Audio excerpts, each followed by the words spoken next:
Hook. I woke up with dirt under my nails again. But I haven't been outside in days. I stared at my hands.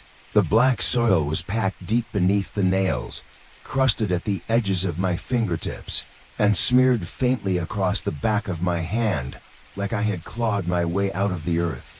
This was the third time in a week. I hadn't told anyone, not yet. What would I even say? Hey man, weird thingy, keep waking up like I've been digging graves in my sleep. No one wants to hear that kind of thing.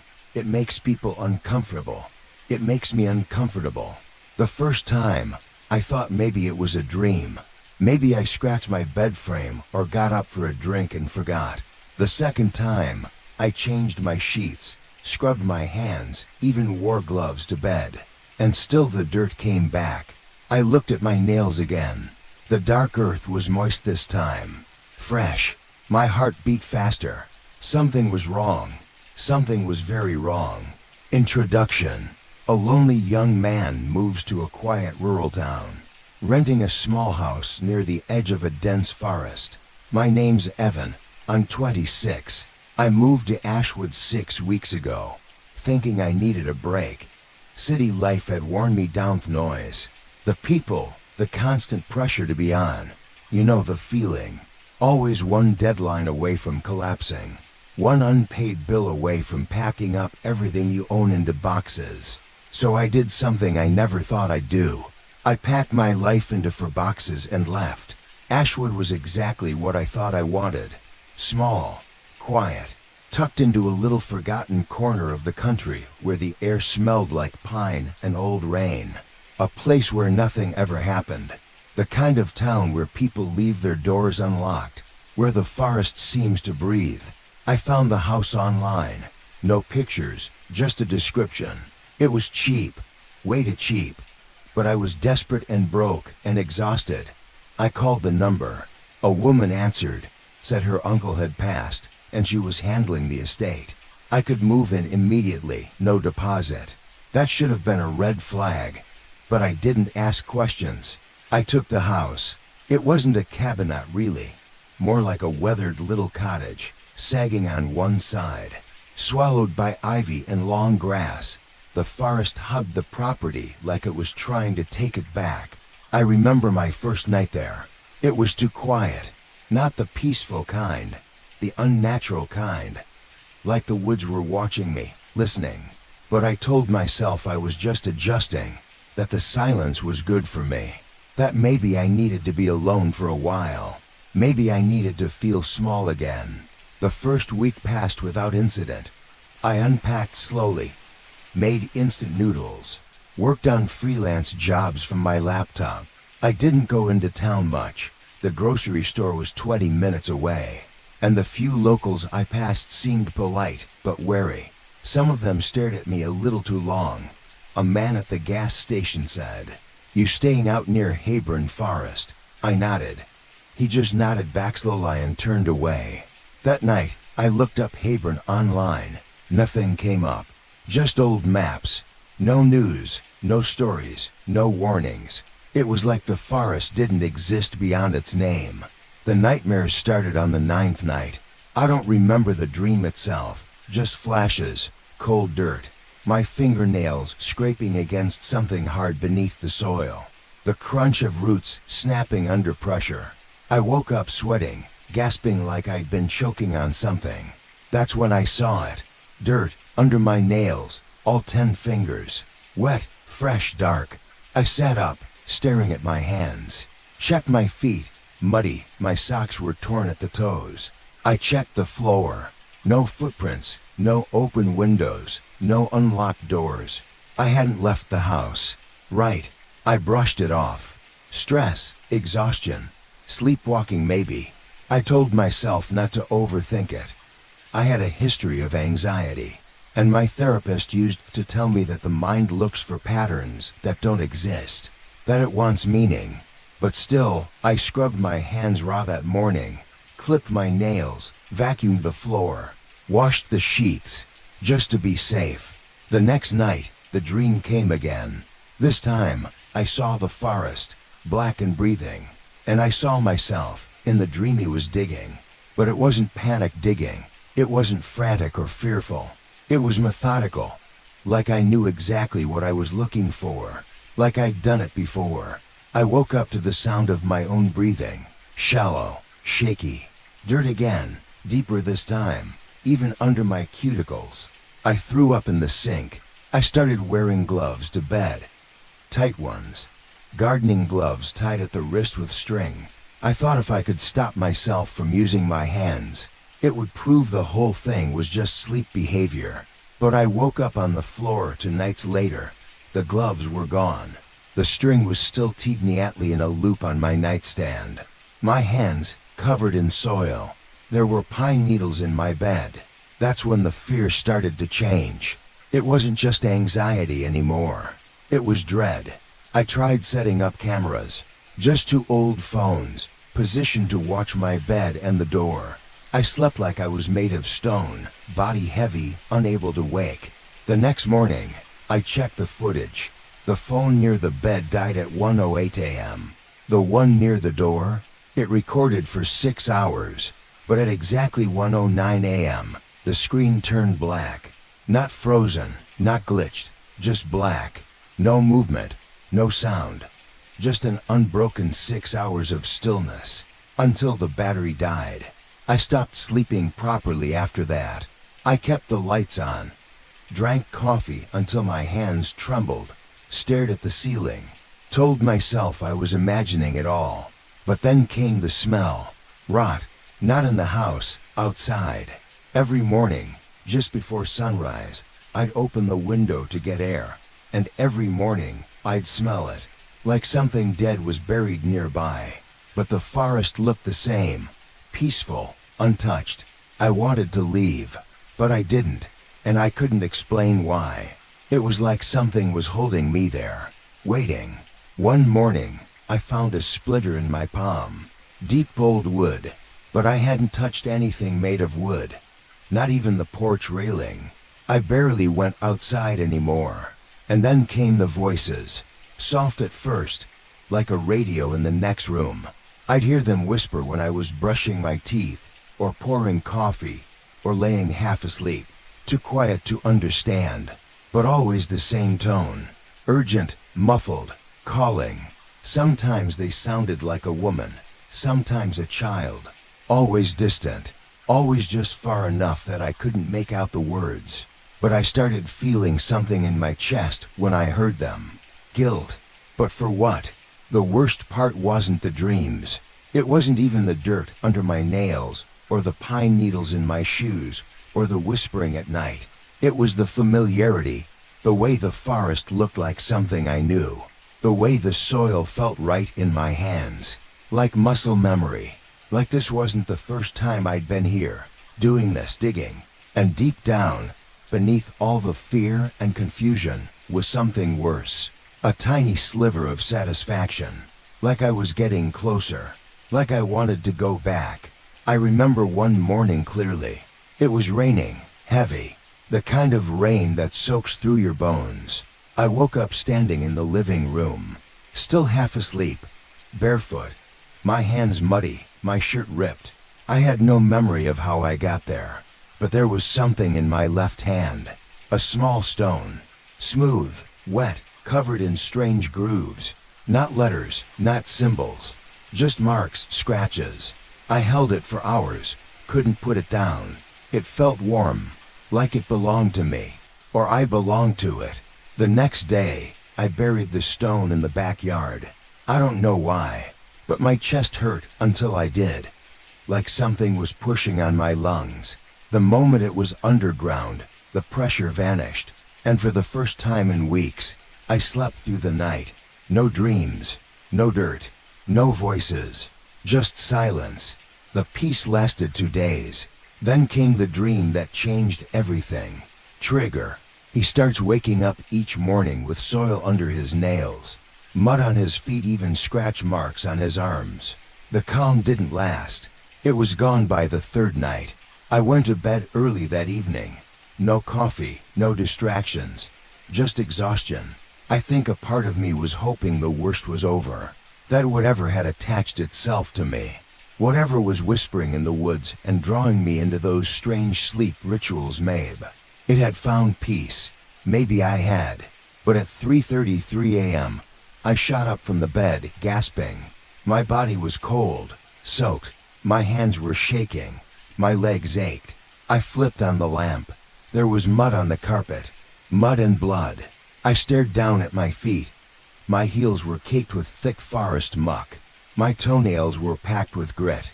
My soles looked like I'd been walking barefoot across broken tree bark. Then I saw 3 long scratches on my right arm. Deep, red, still fresh. They weren't there when I went to bed. And I don't have pets. I rushed to the bathroom. The sink turned brown as I scrubbed my arms, hands, feet. The smell of rotting soil filled the room. It clung to me. No matter how many times I washed, it stayed under my nails, inside the fine lines of my skin. I looked in the mirror. My eyes were sunken, my lips pale. But it wasn't just exhaustion. I looked wrong, like something inside me was retreating. Something human. I didn't sleep the next night. I tried to fight it. I barricaded the door with a chair, kept my boots on, sat at the kitchen table with a flashlight and a baseball bat I found in the hall closet. But when I blinked, it was morning. I was outside, standing in the forest, half buried in wet leaves and crawling vines, and my fingernails, broken, caked in blood. I don't know how long I stood there. Time didn't make sense anymore. Eventually, I found the path back to the house, but every step felt wrong, like I was walking away from something I was supposed to finish.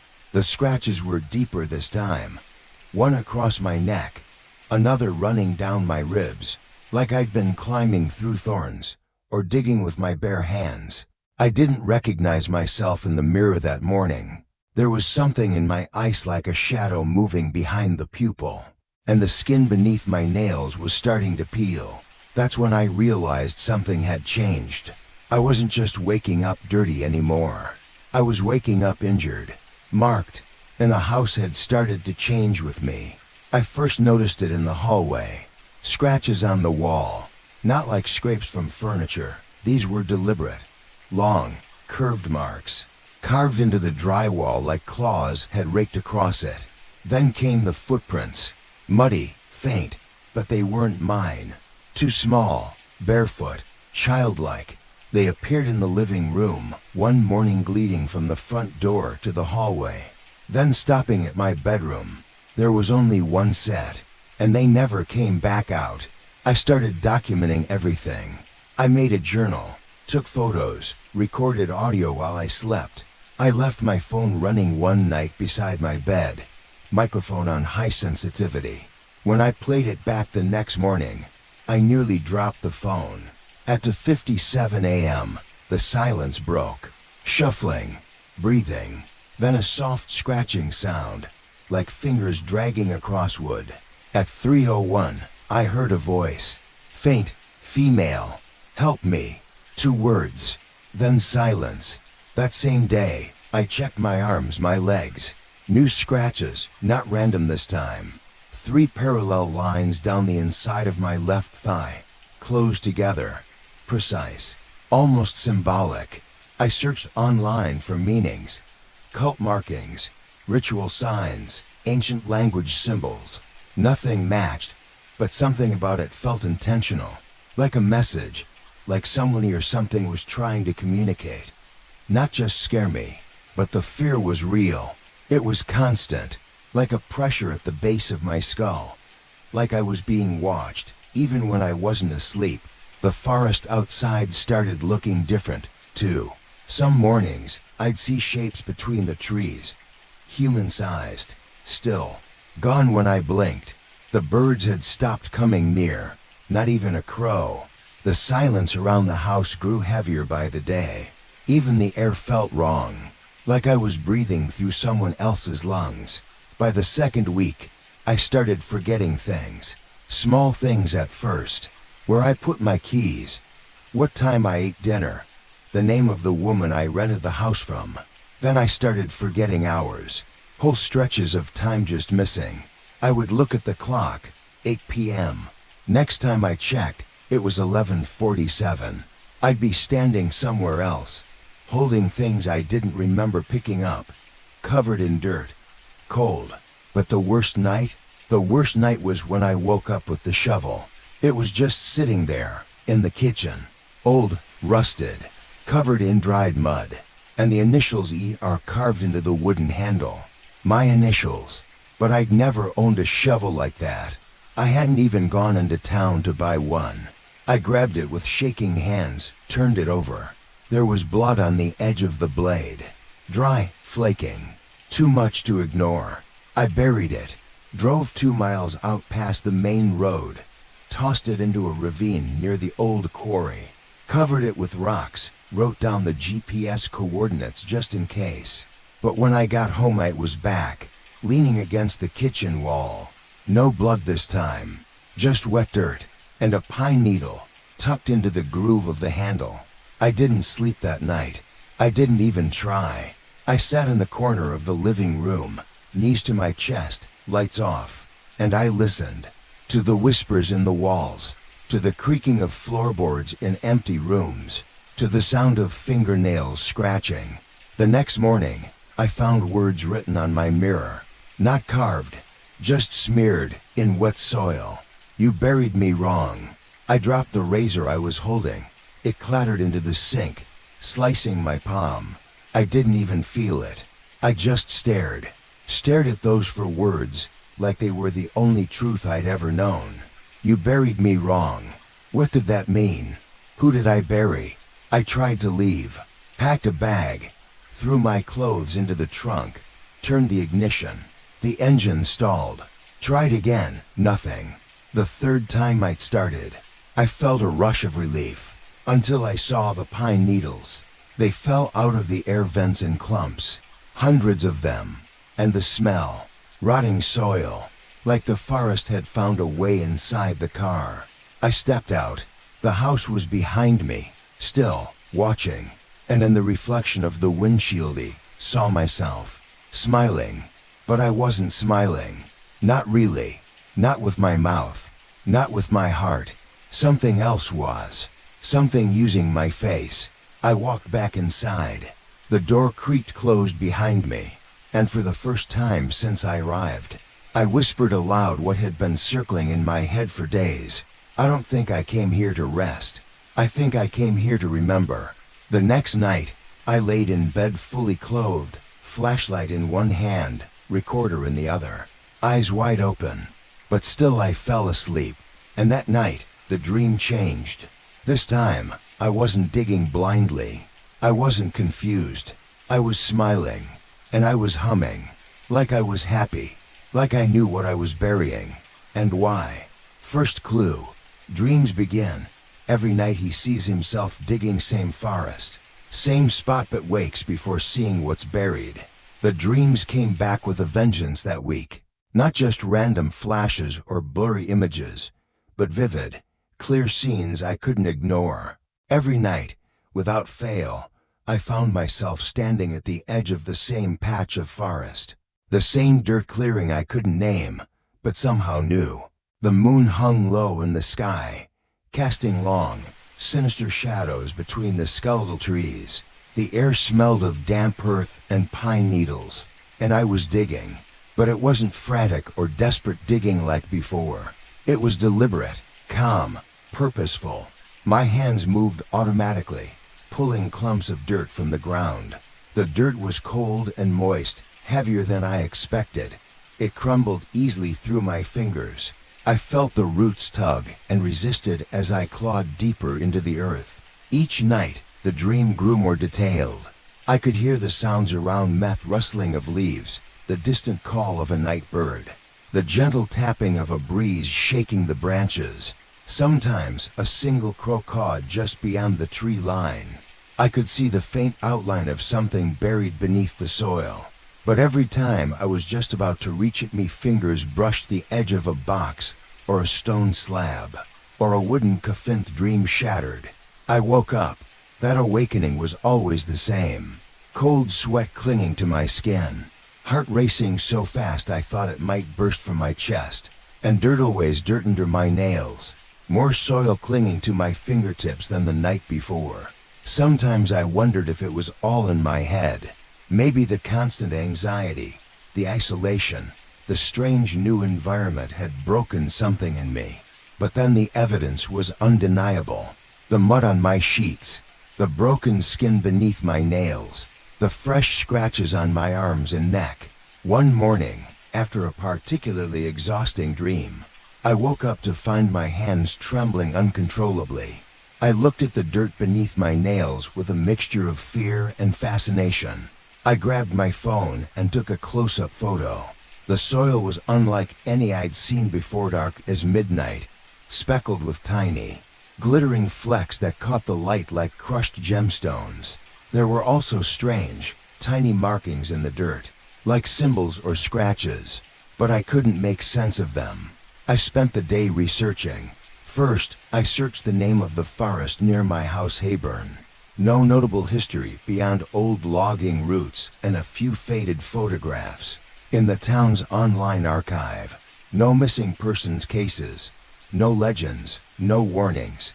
But I felt wrong, like the forest held secrets, hidden just beneath the surface. Secrets it was trying to show me. That night, I dreamed again. But this time, something new happened. As I dug, the moonlight shifted. A figure appeared beside me. A woman. She was pale, almost translucent, with long dark hair that swayed as if underwater. Her eyes were closed. She didn't speak, but I could feel her presence. I reached out. My fingers brushed against hers. Cold. I tried to say something, but no words came. Then the ground beneath us shifted. I felt the weight of something heavy just below the surface. I tried to dig faster. The soil gave way, revealing a wooden box. But before I could open it, I woke up. The cold dawn light spilled through the window. My hands were buried deep in the sheets. My nails were cracked and dirt-streaked. And beneath my right eye, a single tear. I didn't know why I was crying. I started to talk to her in my dreams. Even though she never spoke, I told her my name. I told her I was sorry. I told her I didn't know what she wanted from me. She always listened, watching, waiting. Days passed. The dreams became my only connection to her. The forest became more than just a backdrop, it was a character itself. Watching, whispering. One afternoon, feeling restless and unable to focus, I decided to explore the forest during daylight. I needed to see the place for myself. The trees were tall and dense, the canopy thick enough to blot out most of the sky. The air smelled rich and earthy. I followed a narrow path I had noticed from my window. After walking for 20 minutes, I arrived at a small clearing, the spot from my dreams. The ground was soft and covered with moss. There was an unnatural mound in the center, covered with pine needles and leaves. The earth looked disturbed, like someone had been digging recently. I kneeled down and touched the soil. Cold, heavy, like the dirt in my dreams. I dug my fingers into the earth. There was something beneath. I scratched at the surface. Roots tangled around something hard. A box, a crate. My heart pounded as I pulled it free. It was a small wooden chest, covered with strange carvings, the same markings I had seen in the dirt on my hands. I took the chest home carefully. I tried to open it, but the lid was stuck tight. No hinges, no locks, just a solid piece of wood. That night, the dreams changed again. The woman appeared in the clearing. She smiled softly, and for the first time, she spoke, not with words, but with feelings, sadness, longing, and hope. I realized I wasn't just dreaming about digging. I was digging up the past, uncovering a story that was buried deep in the soil of this forest, and maybe buried inside me. I began to understand. The dirt under my nails was more than dirt. It was a connection, a link between me and the forest, between me and the woman, between the living and the dead. Every night, I went back to the clearing in my dreams. Every night, I dug deeper. Every night, the chest came closer to the surface. But every night, I woke up before I could open it. And every morning, the dirt under my nails grew darker. The scratches on my skin grew longer. I knew the truth was waiting for me, just beneath the surface. But I was scared. Scared of what I might find. Scared of what the woman wanted me to discover. Scared of what the forest was trying to tell me. I wasn't sure if I was waking up from a nightmare, or waking up to one. Strange escalation. The dreams intensify. He begins mumbling names in his sleep. Animals avoid his house. He finds dirt in his mouth one morning. It got worse, much worse. The dreams, once blurry and surreal, became so real I could feel the weight of the shovel in my hands, the cold air of the forest on my skin, the heartbeat in my ears that wasn't always mine. I knew the woman's face now, every detail. Long black hair, hollow cheeks, eyes that shimmered with something between sorrow and warning. She didn't speak in words, not yet, but I could sense her urgency growing, like time was running out, like I had to remember something I'd forgotten a long time ago. One night, I heard myself talking in my sleep. It started with whispers, just low murmurs at first, like I was praying or reciting a list. I only found out because I accidentally left a recording running on my phone. When I played it back, it chilled me to my core. It was mine, but the tone didn't sound like me. Flat, monotone, hollow, repeating names, over and over again. Clara, Elsie, Margaret, Beth, Clara, Elsie, Margaret, Beth. For names, on loop, like a broken spell. I didn't recognize them. They meant nothing to me. And yet my chest tightened every time I said them. I Googled them, individually, together. No local results, no history, no context. Just names floating in the digital void. But the next night, they came again. Same order, same voice. This time, I was standing in the clearing in my dream, watching myself dig. Only this time, the woman was right beside me. She wasn't watching me. She was watching what I was digging up. The deeper I went, the louder the forest became. Branches creaked like old bones, snapping. Wind howled through the trees like distant wailing. Then the shovel hit something solid. Not wood, not stone. Teeth. I saw them. Half buried in the earth. Not just one. A row. A jaw. A grin frozen in time. And I smiled back. That's when I woke up. My mouth tasted strange. I stumbled to the bathroom, flicked on the light, and gagged. My lips were caked in mud. Thick, black, sticky. Clumps of earth were lodged between my teeth. My tongue was gritty. The taste metallic and bitter made my stomach twist. I threw up. Dirt. Nothing but dirt. I stopped eating for 2 days after that. How could I trust my body? How could I trust that I wasn't somehow being used and ridden by something older than my own memory? And yet, every night, I went back to the dream. Every night, the hole grew deeper. Soon, it wasn't just in my sleep. Things started happening while I was awake. It began with the animals. The forest used to hum with life. I'd see rabbits, birds, the occasional deer. Now nothing. No birdsong in the morning. No squirrel chatter in the trees. Not even mosquitoes. Silence. Even the bugs stayed away. One afternoon, I saw a stray dog trotting along the road.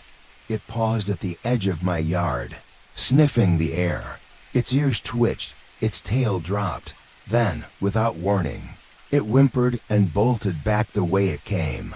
I didn't even move. It was like I radiated something wrong. That night, I stood on the porch, just past midnight.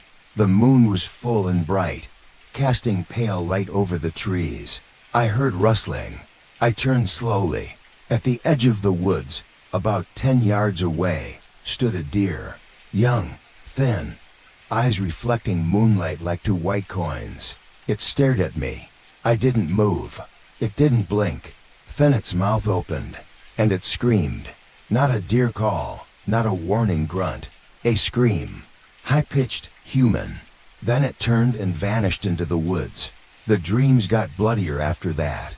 Not violent, just red. The soil turned crimson beneath my hands. The box I was digging up started leaking.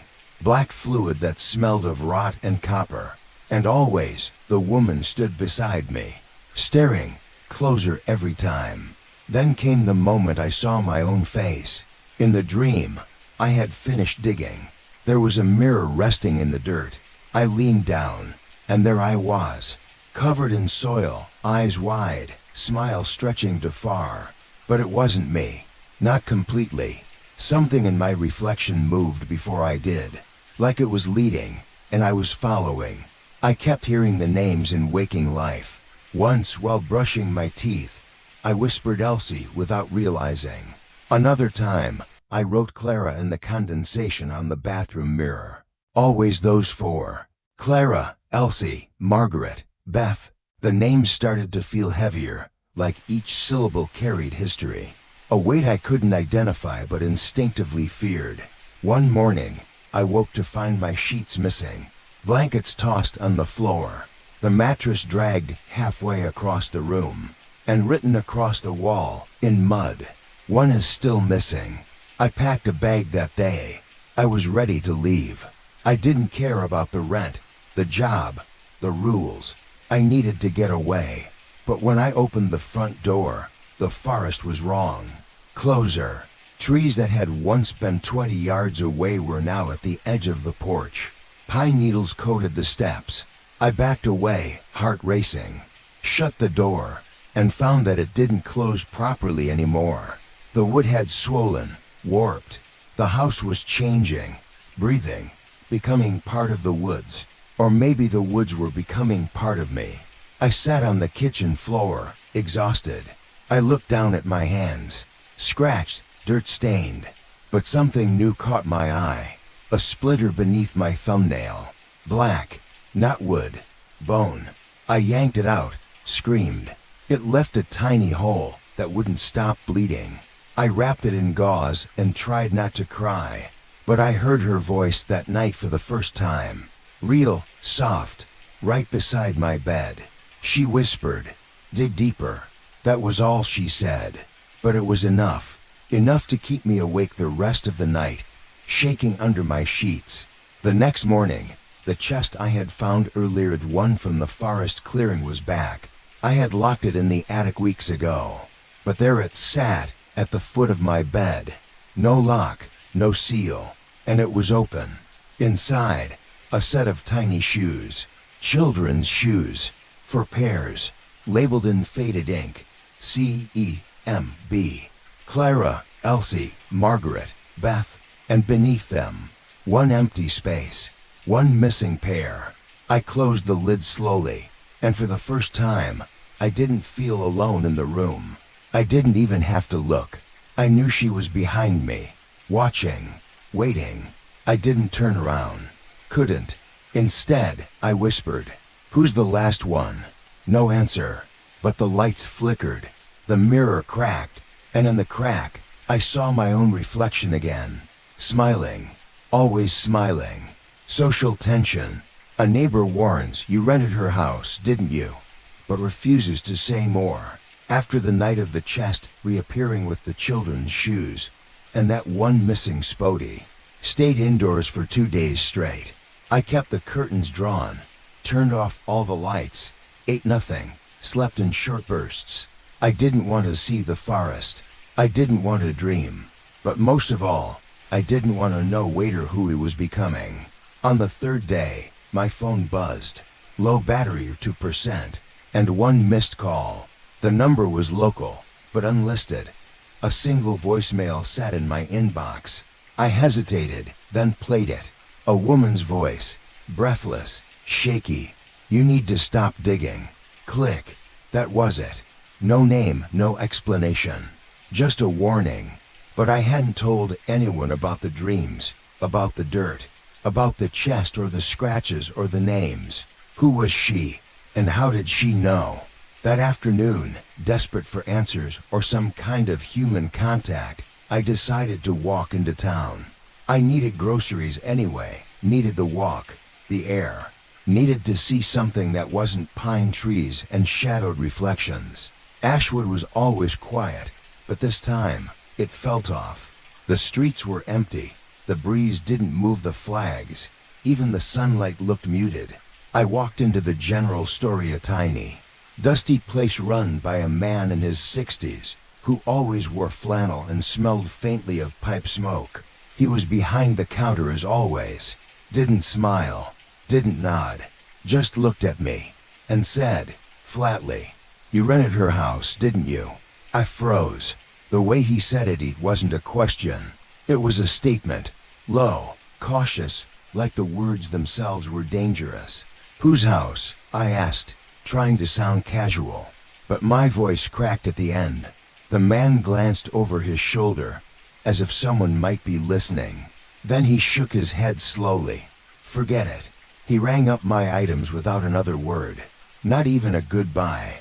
I stepped out into the street, dazed. Her house, it echoed in my mind. I didn't even realize how tight I was gripping the bag of groceries, until I saw my fingers turning white. I took the long way back, cut across a row of rundown houses to avoid the forest edge. One of the houses had a rocking chair out front, and in it sat an old woman, thin, gray-haired, face weathered like cracked leather. She was staring straight at me. Our eyes met. She raised a bony finger and pointed straight at me. Then she said, in a low rasp, "She ain't done with you yet." I stopped walking. "What did you say?" The woman's eyes narrowed. "You think you're the first," she whispered. "You're not." I stepped closer. "You know about the house?" She didn't blink. "I know what happens to the ones who rent it." Her voice was steady now, focused. "They come with good intentions. Want peace, solitude, a fresh start." She leaned forward, voice lowering to a whisper. "But something in that soil don't let go. It remembers, and it uses you to remember, too." I felt my skin crawl. "Who was she?" I asked. The old woman's eyes darted to the tree line. "That's not a question you ask out loud." "Why not?" "Because the woods are always listening." I took a breath. She was just an old woman, telling old stories. But when I turned to leave, she added one last thing. "Don't dig too deep, boy." And then, almost under her breath, "Some graves were meant to be forgotten." That night, I sat on the porch with a flashlight listening. Nothing but wind. No animals, no footsteps. But I could feel them. Eyes, all around me. And the chest, gone again. Vanished without a trace. I tried calling the woman who rented me the house. No answer. The voicemail box was full. I emailed her. No reply. I drove to the address listed in the rental contract 20 miles outside of town. The house was empty. Windows boarded. Mailbox overflowing with junk flyers and moldy newspapers. A for sale sign hung sideways in the dirt. Whoever she was, she wasn't there anymore. I went to the town library next. It was small, dusty, smelled like mothballs and ink. I asked the clerk if they had old property records. She hesitated and gestured to a binder in the back. "That house?" she asked. I nodded. She didn't smile, just muttered, "Careful." The records only went back 20 years. The house had been sold 5 times in that period. Each new owner stayed less than 2 years, most only months. Some didn't even last a season. No notes about why. No forwarding addresses. Just lines of fading ink and abandoned entries. Then, one name stood out. Elizabeth Rowan, the original owner. The only person listed as deceased in the margin. Died in the house. No cause of death listed. Just body found near property line. Date unclear. No family to claim. There was a police report reference number scribbled in the corner. I copied it down. But when I asked the library staff if they could pull the report, they looked uncomfortable. Said it was sealed. Private. Lost in a fire. Like so many other inconvenient files in small towns. I left with more questions than answers. But one thing was becoming clear. I wasn't just dreaming someone else's death. I was retracing it, feeling it, maybe even reliving it. And every time I dug, I was going deeper into something that didn't want to stay buried. That night, I had another dream. Only it didn't feel like a dream. It felt like memory. I was sitting on a bed. Same house, my house. But everything looked older, dustier, out of time. A woman stood in the doorway. Elizabeth. She was crying. I didn't mean to, she whispered. Then darkness. I woke up to the sound of scratching. Inside the walls. Slow, rhythmic. Like someone carving letters into the beams. I ran my hands along the drywall listening. It stopped near the floorboard in the hallway. There, etched in the wood, were four words. I remember the dirt. I broke down, sat on the floor and wept. Not out of fear, out of grief. Real, crushing grief. For someone I had never met. Someone I had never known. But someone who had suffered in this house. Alone. The next day, I didn't leave the house. Didn't eat. Didn't check my email. I just stared out the window. At the forest. At the trees that were creeping closer. At the shadows shifting between the branches. At the whisper of a name I finally heard clearly. Beth. The last name. The missing one. And it didn't echo like the others. It landed, heavy, familiar, like I had said it 100 times before. And suddenly, I knew. Beth wasn't just one of the names. She was the last one. The unfinished story. The one left behind. And maybe she was the one who had been whispering in my ear all along. Research and obsession. He digs into local legends. A girl went missing years ago. People claim to see her in dreams. She was never found. The moment I heard Beth's name clearly, something inside me snapped. I couldn't stop thinking about her. Who was she? What had happened to her? Why was she the missing piece of this puzzle? I decided I needed to know everything. No matter the cost. The town library had been a start. But now, I needed more. I began combing through old newspapers, archives, online forums, anything mentioning Beth or a girl who vanished near Hayburn Forest. What I found sent chills down my spine. Beth Matthews, age 12, disappeared 20 years ago, vanished without a trace. The stories were vague. Some said she wandered into the forest and got lost. Others whispered darker things: abductions, cults, secret rituals. One thread, buried deep in an old local forum, mentioned recurring dreams. People from Ashwood, strangers even, reported seeing a pale girl with dark hair calling for help in their sleep. I began reaching out to locals, older residents mostly. Few wanted to talk. Most said the forest was cursed, that Beth was still out there. Some warned me to leave her alone. One elderly man, Thomas, finally spoke. He was a former woodsman, knew the forest like the back of his hand. He told me about Beth's last known location. A small clearing near a creek, where she was said to have been digging. Digging? I asked. His eyes darkened. Yes, she was obsessed.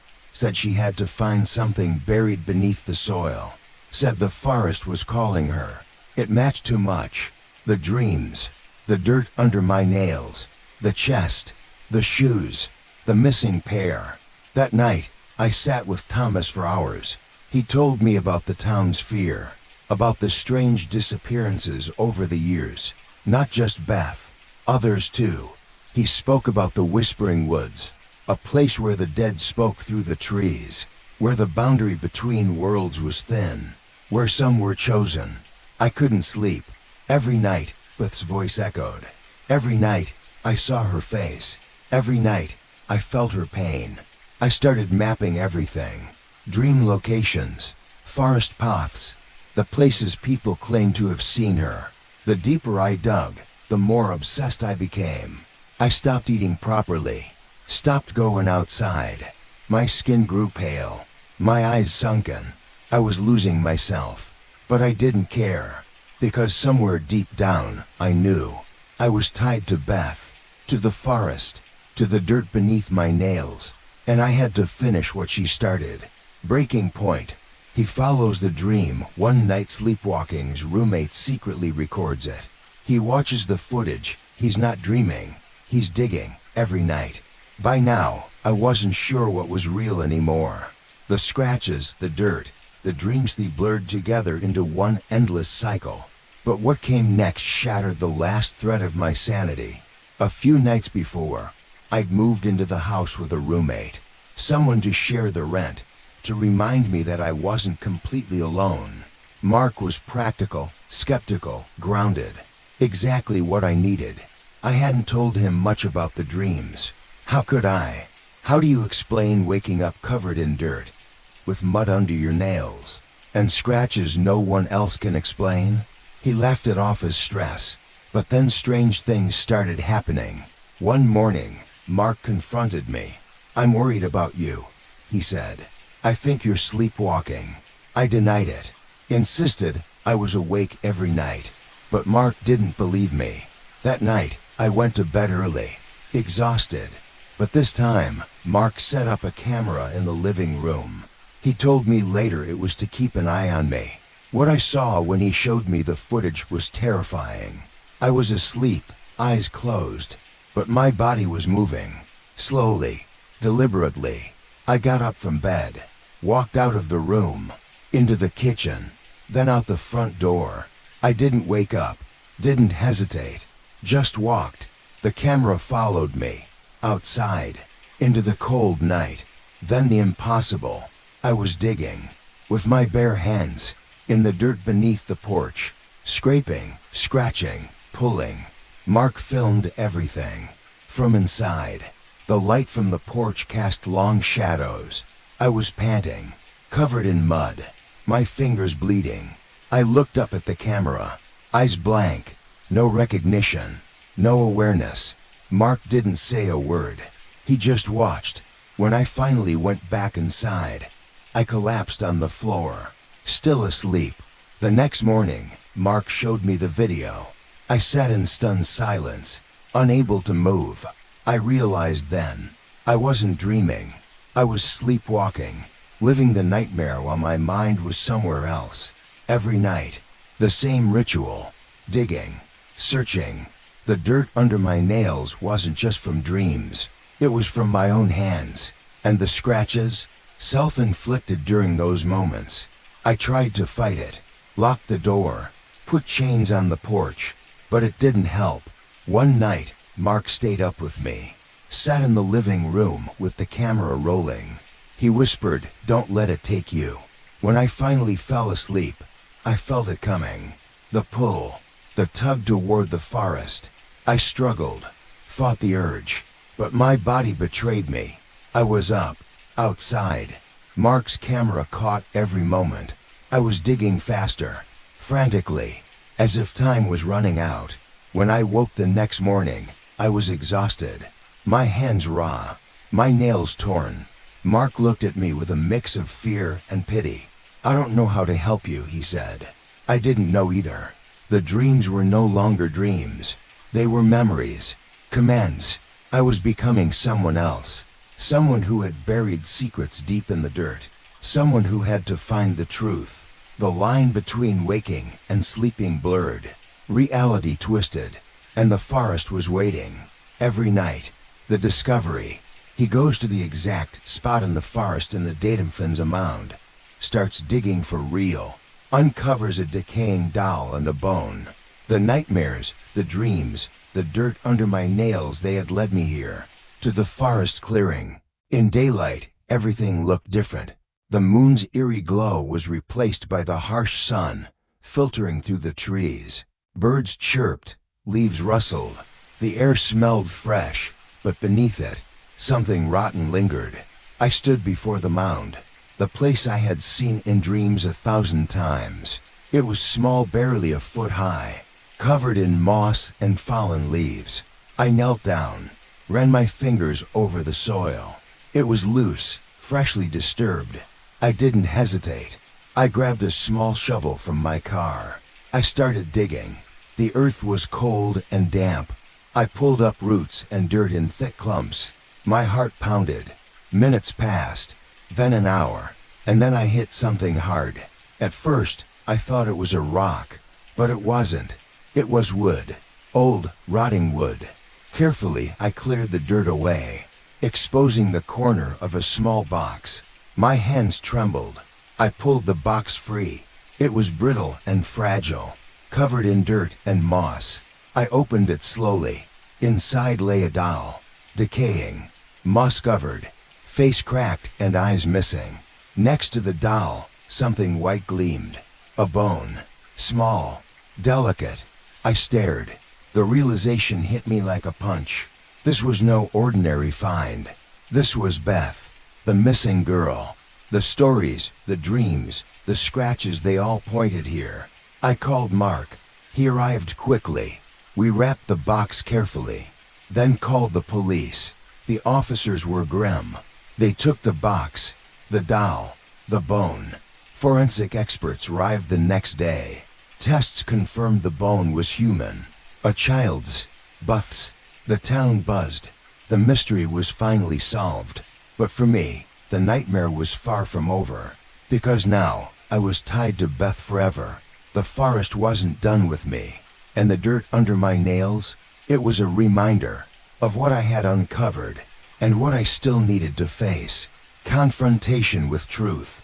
Police confirm remains of a child buried decades ago. His digging led to a real case reopening. DNA doesn't match the missing girl. There's another story. The day the police contacted me, I was sitting on the porch, staring at the edge of the forest. My hands still bore fresh scratches from digging, and dirt still clung stubbornly beneath my nails. They told me the bone found in the box was indeed human. A child, between 6 and 8 years old, buried decades ago. The police had reopened cold cases connected to missing children in the area. Beth Matthews' disappearance was now officially back on the books, but the truth was more complicated. The DNA tests came back days later. The bone did not belong to Beth. My breath caught in my throat. Another girl, another victim. Who was she? No one knew. The police found no other missing persons report that matched the remains. It was like she had disappeared without anyone noticing. But I felt the weight of her story in my bones. She was buried beneath the dirt I had clawed through in my dreams and sleepwalking. The woman in the dreamspith, or someone else? I felt her presence stronger now. The nights grew colder, the forest darker, the air thick with silence. One night, as I lay in bed, I saw her, a pale figure by the window, the woman from my dreams. She didn't speak, just watched. Then the scratching started again, slow, deliberate, and the whisper, "Find me." I told Mark. He looked worried. "We need to get help," he said. But I knew help wasn't coming. The forest held its secrets tight, and it had chosen me. The chest, the shoes, the names known were random.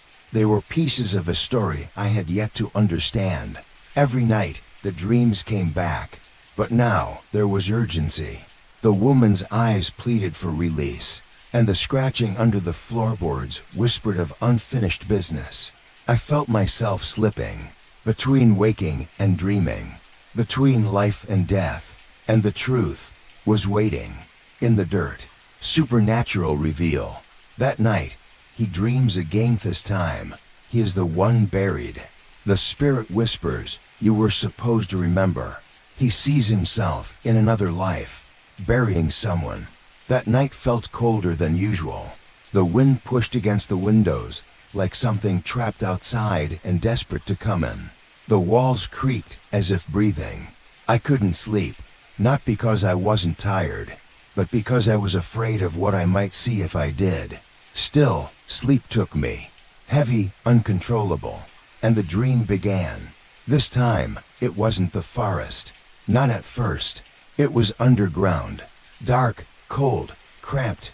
I couldn't move. I couldn't breathe. My arms were pinned to my sides. Dirt surrounded me on all sides. And above me, wood. I was in a coffin, buried. I screamed, but there was no air. I scratched at the lid, but it wouldn't budge. The only sound was my heartbeat hammering in my ears and the faintest whisper from somewhere beyond. "You were supposed to remember." I froze. The voice was familiar now. Not just from the dreams. It echoed somewhere deeper, older, like it belonged to a memory that was mine, but not mine. The wood above me faded. The dirt dissolved, and I was somewhere else, still dreaming. But now, I was standing in the forest, at night, alone. No, not alone. A shovel was in my hand, and someone was beside me. A girl, young, silent, barefoot. She was holding a doll, the same one I had unearthed in the forest weeks ago. The same one that had been buried with the small bone. She didn't look at me. She just stared at the ground, at the hole I had dug. And then I saw myself, not as I am now but younger, dressed differently, clothes from decades ago. My face, the same yet altered by time. I watched as my past self placed the doll in the box. Then something else, small, motionless. It wasn't just a doll. It was her, a child, wrapped in a faded blanket. My breath caught. I wanted to scream, to stop him from doing what I knew was about to happen. But I couldn't move. My hands were locked to the shovel, my body frozen by memory, or guilt, or both. And then, the whisper returned. You were supposed to remember. The girl beside me looked up, her eyes glowing softly. She spoke for the first time. You buried the truth. The wind howled through the trees bled shadows. And suddenly, I was pulled backward fast like the dream itself was collapsing. I woke with a scream caught in my throat. Sweat soaked my sheets. My hands were clenched tight, filled with dirt. Real dirt, not just under my nails. In my palms, packed into the creases of my fingers. My pillowcase was stained. I ran to the mirror. My face was pale, my eyes bloodshot, and something was written across the fogged surface of the bathroom mirror. Do you remember now? The dream wasn't just a dream. It was a memory, mine. But from when? I began to question everything. Who was I? Had I lived here before? Had I buried that girl? It didn't make sense. I wasn't old enough to be part of something that happened decades ago. Was I? Or was the halcyon whatever spirit lingered within I reaching into another lifetime? A past self? A previous soul? A cycle repeating? I called Mark, told him everything. He came over within minutes. I showed him the mirror, the dirt, the dream. He listened, really listened, and when I finished, he said something I hadn't expected. I believe you. He opened his phone and pulled up a tab he hadn't shown me before. An old case. Beth Matthews, yes. But beside her file was another girl. Lena Cartwright. Died mysteriously in 1953. Buried in the wrong grave. Her body never officially recovered. She looked just like the girl in the dream. And then I saw it. The name of the man last seen with her. Edward J. Bellamy. I stared. My chest tightened. That name. It was like someone hit a gong inside my skull. A memory. A fragment. A voice. Edward. The girl had whispered it once. I hadn't understood then. But now it made sense. Edward Bellamy. The man who lived in the house before it was abandoned. Before the forest swallowed the truth. He wasn't just some stranger. He was me. Or rather, a past version of me. A life I had lived long ago. A life I hadn't finished. The spirit wasn't haunting me. She was guiding me, asking me to remember, to finish what I had started, to bring truth to light. And now, I had no choice. The dirt under my nails was no longer just a symptom. It was a message, a call to finish what I began in another life, to dig until the truth was fully unearthed, to face the past, and her, because the forest never forgets, and neither did she. Twist ending. He wasn't the victim, he was the killer in a past life. The forest brought him back to finish what he started or be punished. The forest was quiet that morning. No wind, no birds, no sound. Just me, and the dirt.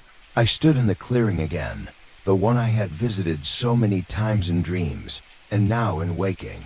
The air hung heavy, thick with something ancient. I brought nothing with me this time.